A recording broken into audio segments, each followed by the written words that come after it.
Ang programang ito ay rated SPG, striktong patnubay at gabay ng magulang ang kailangan. Maaaring may masiselang tema, lengguwahe, karahasan, sexual, horror o droga na hindi angkop sa mga bata.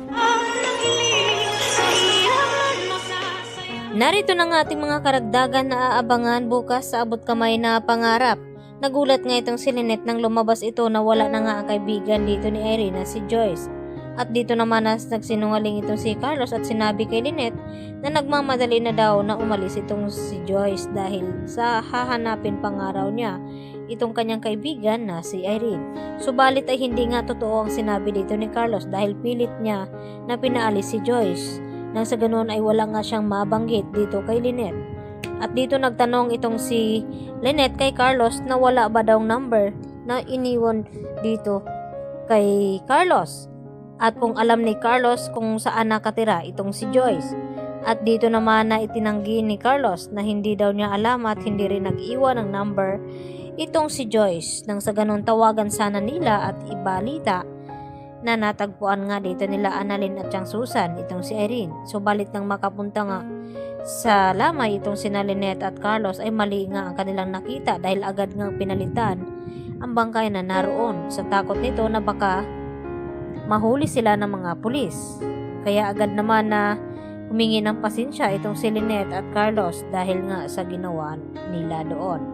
At maya-maya nga ay sinabi nga ni Carlos kay Lynette na babalikan niya dahil naiwan daw doon ang susi nito.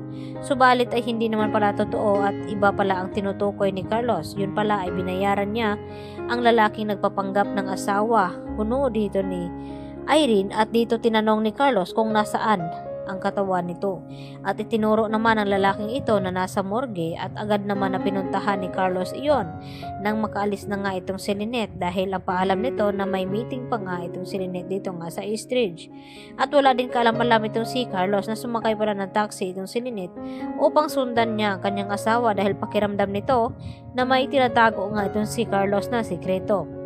At dito nga nakita agad ni Lynette na may kinausap nga itong si Carlos at ito na nga ang may hawak dito sa katawan ni Irene at tinanong niya at alam niya daw na narito sa loob ang katawan ni Irene at ang gustong mangyari nito na ipapaligpit at kinakailangan malinis ang trabaho na kanyang gagawin. At dito naman na agad sumang-ayon itong si lalaki na sundin lahat ang inuutos ni Carlos kapalit ng pera na isinusuhol sa kanya. At nagulat naman itong si Lynette nang magkita muli itong si Lynette at Joyce. At dito nga niya tinanong na kung gaano niya kakilala itong si Carlos. At napilitan naman na magsalita itong si Joyce tungkol sa tunay na pagkatao ni Carlos dahil best friend niya nga itong si Irene. At dito nabanggit ni Joyce na matagal nang niloloko ni Carlos itong si Lynette.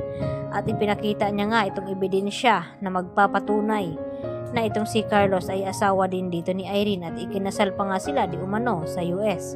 At nawindang naman itong si Lynette sa kanyang nakita at nalaman na matagal na pala siyang niloloko nito.